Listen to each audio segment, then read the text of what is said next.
রোজায় আসছে, কিন্তু এখন নবীরে পায় না রে। গোটা হাসরের মাঠ তালাশ করে পাগল হয়ে যায়, নবীরে পায় না। দৌড়াইয়া জিবরাইল গিয়া ইসরাফিল রে কয়, এই বেচারা তুই যে ফুদি, এখন তো আমি নবীর রোজা কোথায় আছে তালাশ কইরা পাই না, বইলা দে পয়গম্বর কোথায় আছে।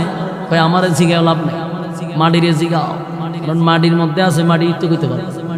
জিবরাইল দৌড়াইয়া মাটিরে গিয়া কয়, মাটিরে আমার দায়িত্ব পয়গম্বরকে হাসরের মাঠে দাঁড় করানো, বল তোর কোন জায়গায় হাবিবে কিবরিয়ারে রাখছস।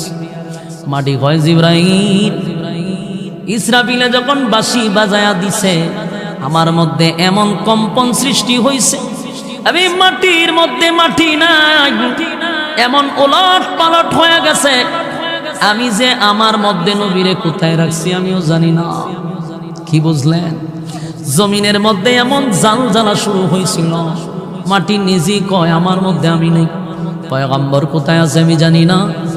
এবার আওয়াজ আসলো, জিবরাইল নেই, গোটা হাসরের মাঠে তালাশ করলে নবীরে পাইবা না।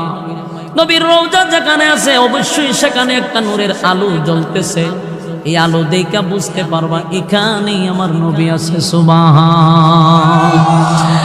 জিবরাইল আলাইহিস সালাতু ওয়াস সালাম দৌড়াইয়া পয়গম্বরের রওজার সামনে গিয়া দেখে আলো দেখা যায়, সেখান থেকে আমার নবীরে দাঁড় করাবে।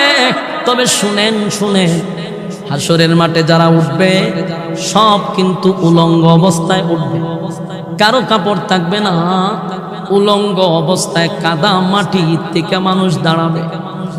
কিন্তু আমার আপনার নবীর আল্লাহ উলঙ্গ অবস্থায় উঠাবে না।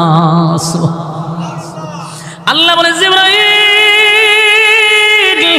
আমার বন্ধুরে জান্নাতি কাপড় পরিধান করাইয়া আজকে হাসরের মাঠে উঠায়া দাও, পয়গম্বরকে জান্নাতি পোশাক পরিধান করাইয়া সেদিন আমার নবীরে দাঁড় করাবে।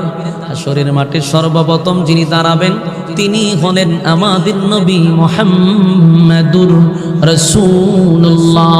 জুরে কোন সাল্লাল্লাহু আলাইহি ওয়াসাল্লাম।